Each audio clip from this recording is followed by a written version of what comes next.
પાટનગરમાં વધતા જતા પાણીજન્ય રોગોને લઈને તંત્ર હવે એક્શન મોડમાં જોવા મળી રહ્યું છે, તો બીજી તરફ રાજકારણ પણ ગરમાયું છે। ગાંધીનગરમાં 133 દર્દીઓ હોસ્પિટલમાં દાખલ થયા, જેમાં 45 દર્દીઓને રજા આપવામાં આવી હતી।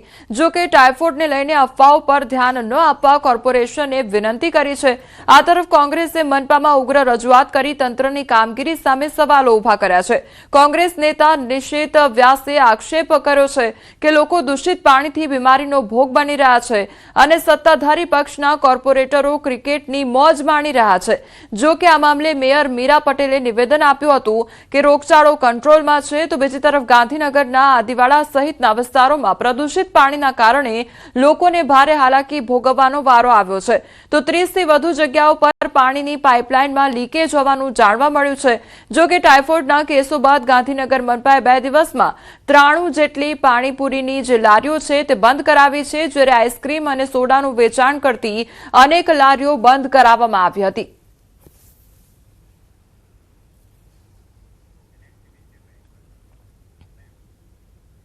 ગાંધીનગરમાં ટાઇફોઇડના વધતા કેસને લઈ એએમસી તંત્ર હવે જાગ્યું છે। અમદાવાદમાં આરોગ્યની ટીમ દ્વારા ચેકિંગ હાથ ધરવામાં આવ્યું છે।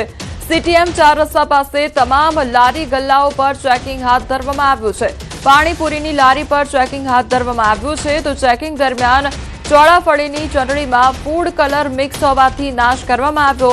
આજે 7 ઝોન ટીમ દ્વારા ફૂડ ચેકિંગ હાથ ધરવામાં આવ્યું હતું। તો ગાંધીનગર બાદ હવે અમદાવાદ શહેરમાં આરોગ્યની ટીમ દોડતી થઈ છે અને સતત તમામ જે લારીઓ છે, ગલ્લાઓ છે, તેના પર ચેકિંગ કરવામાં આવી રહ્યું છે। પાણીજન્ય જે રોગચાળો વધી ગયો છે તેના કારણે હવે જે એએમસી તંત્ર છે તે હરકતમાં આવ્યું છે અને પાણીપુરીની તમામ જે લારીઓ છે તેના પર પણ ચેકિંગ હાથ ધરવામાં આવી રહ્યું છે। બીજી તરફ ચેકિંગ દરમિયાન જે ચોળાફળી હોય છે તે ચોળાફળીના ચટણીમાં પણ ફૂડ કલર મિક્સ કરવામાં આવતો હોય તે પ્રકારની ઘટના સામે આવી છે અને તેના કારણે આ જે ચટણી છે તેનો પણ નાશ કરવામાં આવ્યો છે। સીટીએમ 4 રસ્તા પાસે પણ તમામ જે લારીઓ આવેલી છે તે લારીઓ ગલ્લાઓ પર ચેકિંગ હાથ ધરવામાં આવ્યું। પાણીપુરીની લારી પર ચેકિંગ હાથ ધરવામાં આવ્યું છે, કારણ કે પાણીજન્ય રોગચાળોમાં વધારો થઈ રહ્યો છે। સંવાદદાતા દીપિકા અમારી સાથે જોડાઈ ગયા છે। દીપિકા, હવે પાણીજન્ય રોગચાળાએ માથું ઉચક્યું છે, ત્યારે અમદાવાદ વિસ્તારમાં તંત્ર તરફથી કયા પ્રકારે ચેકિંગ હાથ ધરવામાં આવી રહ્યું છે?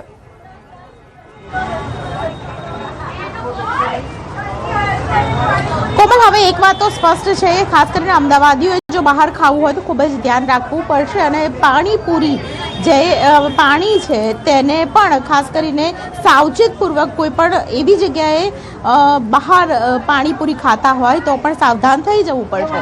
આપ જોઈ રહ્યા છો, અત્યારે હું સીટીએમ વિસ્તારના દ્રશ્યો આપને બતાવી રહી છું। સીટીએમ વિસ્તારની અંદર ખાસ કરીને ચેકિંગ હાથ ધરવામાં આવ્યું છે, જેમાં પાણીપુરીનું ચેકિંગ છે તે હાથ ધર્યા બાદ ખાસ કરીને અત્યારે નાસ્તાની લારી ઉપર ખાસ કરીને ચેકિંગ હાથ ધરવામાં આવી રહ્યું છે। અમદાવાદ મહાનગરપાલિકાની જે ટીમ છે તેના દ્વારા વિશેષ કામગીરી કરવામાં આવી રહી છે કે જેમાં ખાસ કરીને અખાદ્ય પદાર્થ હોય તો તેનો સ્થળ ઉપર જ નાશ કરવામાં આવી રહ્યો છે અને ખાસ ચેકિંગ દરમિયાન નમૂના લેવામાં આવી રહ્યા છે અને જે નમૂના દરમિયાન શું સાવચેતી રાખવી જોઈએ તેની પણ માહિતી આપવામાં આવી રહી છે। દુકાનદારોને પણ સમજાવવામાં આવી રહ્યા છે। આ પ્રકારની કામગીરી છે અમદાવાદ શહેરની અંદર અલગ અલગ વિસ્તારમાં થઈ રહી છે। સીટીએમ વિસ્તારના દ્રશ્યો જોઈ રહ્યા છો કે જ્યાં વારંવાર ઉકળતું જે તેલ છે તે તેલની ખાસ કરીને ગુણવત્તા કેવી છે અને આવા તેલમાં જો કોઈ નાસ્તાઓ છે તે ખાસ કરીને કરવામાં આવે તો તે દરમિયાન શું થાય તેની માટેની કામગીરી કરવામાં આવી રહી છે। સ્થળ ઉપર જ આ પ્રકારે કામગીરી દરમિયાન ખાસ કરીને જો આ પ્રકારની કામગીરી દરમિયાન કોઈ પણ અખાદ્ય પદાર્થ મળે તો તે માટે પણ વિશેષ કામગીરી કરવામાં આવી રહી છે। આપ જોઈ રહ્યા છો, અમદાવાદ મહાનગરપાલિકાની ટીમ દ્વારા બોડી વેન કેમેરા છે તે પણ લગાવવામાં આવી રહ્યા છે। ચેકિંગ દરમિયાન ખાસ કરીને આ વિડીયો છે તે રેકોર્ડ થઈ રહ્યા છે। મને કહેશો કે આજના દિવસ દરમિયાન તમે ક્યાં ક્યાં ચેકિંગ કર્યું? હાલમાં અમે ગોમતીપુર એરિયામાં, પછી દાણી લીમડા એરિયામાં અને મણિનગર આજે આ ઇન્દ્રપુરી વોર્ડમાં બધી જગ્યાએ ચેકિંગ હાલમાં ચાલુ છે। અખાદ્ય કેવા પ્રકારના મળ્યા? અખાદ્ય બેદરકારીમાં અમે હાલમાં કામગીરી ચાલુ છે અને જે બટાકા થોડા ઘણા સડેલા એને ડિસ્ટ્રોય કરાયા છે દાણી લીમડા વિસ્તારમાં અને હાલમાં જે તેલ જે છે એનો ટીપીસી વધારતા એનો ડિસ્ટ્રોય કરે એની પેનલ્ટી લેવાની કામગીરી ચાલુ છે। ચટણી છે, પાણીપુરી, બધું જે ચોળાફળીની ચટણી હતી એને ડિસ્ટ્રોય કરાવી છે હાલમાં. એમાં કલર નાખવામાં આવ્યો તો એનું સેમ્પલ લઈને એને જેટલી પણ ચટણી હતી ઓછામાં ઓછા 30 કિલોની આજુબાજુ ચટણી હતી એનો નાશ કરવામાં આવેલ છે. દરમિયાન દંડ પણ કરવામાં હા, દંડની કામગીરી ચાલુ છે. હમણાં 10,000 વ્યક્તિના દંડ લીધેલ છે. આગળ જે નાના એકમોવાળા છે એમના 1,000થી લગન 5,000 સુધીનો દંડ કરવામાં આવેલ છે.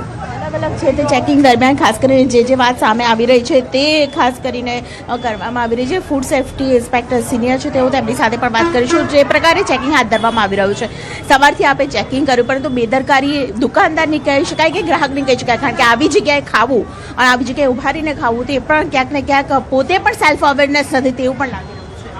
આમ તો ગ્રાહકની પણ જવાબદારી છે સારું ફૂડ ખાવું જોઈએ, પરંતુ વધારે પડતી જવાબદારી બેદરકારી વેપારીની હોય એવું જણાય છે. કારણ કે ગમે ત્યાં અનહાઇજેનિક કન્ડિશનમાં એકના એક તેલમાં તળતા હોય એવું પણ ધ્યાને આવ્યું છે અને એ અમે ડિસ્ટ્રોય કરાવી રહ્યા છે અત્યારે. પાણીપુરી પણ વધારે, પાણીપુરીમાં શું સામે આવ્યું? પાણીપુરીની અંદર જે પાણી બનાવવામાં આવે છે એ પાણી ક્યાંથી લાવે છે આ લોકો, એમાં શું નાખે છે. ઘણીવાર અંદર ઓક્ઝેલિક એસિડ નાખવામાં જે આંતરડાને નુકસાન કરતું હોય એ બધી અમે તપાસ કરીએ છીએ. સેમ્પલો રેન્ડમલી લઈએ છીએ અને ચેક કરીએ છીએ. રોગ થઈ શકે છે કારણ કે પાણીપુરીનું પાણી છે તેમાં અનેક પ્રકારના મિલાવટો પણ ખાટું બનાવવા માટે ઉપયોગ થતું હોય છે. તો આવા પ્રકારના પાણીથી અલ્સર જેવા રોગો થઈ શકે છે, આંતરડામાં ચાંદા પડી શકે છે અને પાચન તંત્ર આખું નબળું પાડી દે છે. કોમલ કે પહેલું સુખ તે જાતે રહે, એટલે જાતે પણ સેલ્ફ અવેરનેસ ક્રિએટ કરવી પડશે. તે પ્રકારની કામગીરી ન્યૂઝ 18 ગુજરાતી પણ કરી રહ્યું છે. વિશેષ પ્રકારે આવી કોઈ જગ્યાએ અખાદ્ય ખોરાક મળતો હોય તો તેને નાશ કરવાની કામગીરી અમદાવાદ મહાનગરપાલિકાની ટીમ દ્વારા કરવામાં આવી રહી છે. પરંતુ હાલ પાણીજન્ય રોગો જે પ્રકારે વધ્યા છે તેને લઈને સતત અમદાવાદ શહેરની અંદર 7 ઝોનની અંદર આ પ્રકારનું ચેકિંગ હાથ ધરવામાં આવ્યું છે. કોમલ. જી દીપિકા, સમગ્ર માહિતી બદલ આપનો આભાર.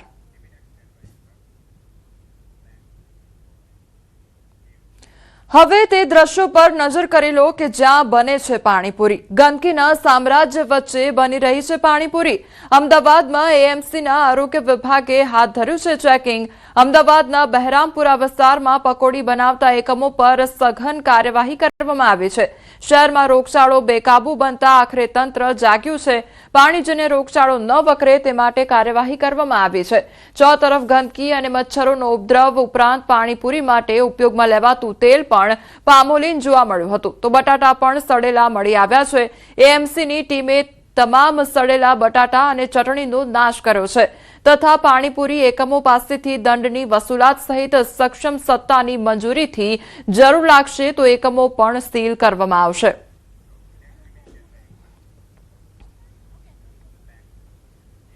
ગાંધીનગરમાં પ્રસરેલા ટાઇફોઇડના મુદ્દે મુખ્યમંત્રી ભૂપેન્દ્ર પટેલે આજે સ્થિતિની સમીક્ષા કરવા માટે એક ઉચ્ચસ્તરીય બેઠક યોજી હતી. આ બેઠકમાં મુખ્યમંત્રીએ સ્પષ્ટ આદેશ આપ્યો છે કે પીવાના પાણીના ટેસ્ટિંગના રિપોર્ટ આવ્યા બાદ જ પાણીનું વિતરણ કરવામાં આવે. મુખ્યમંત્રીએ પાણીની પાઇપલાઇનમાં થતા લીકેજને તાત્કાલિક રિપેર કરવા અધિકારીઓને કડક સૂચના આપી છે. તેમણે વોટર ટેસ્ટિંગનો વ્યાપ વધારીને દરેક વિસ્તારમાં શુદ્ધ પાણી પહોંચાડવા પર પણ ભાર મૂકવામાં આવ્યો છે. આ બેઠકમાં નાયબ મુખ્યમંત્રી હર્ષ સંઘવીએ વિડીયો કોન્ફરન્સ દ્વારા જોડાઈને જરૂરી સૂચનો પણ આપ્યા હતા.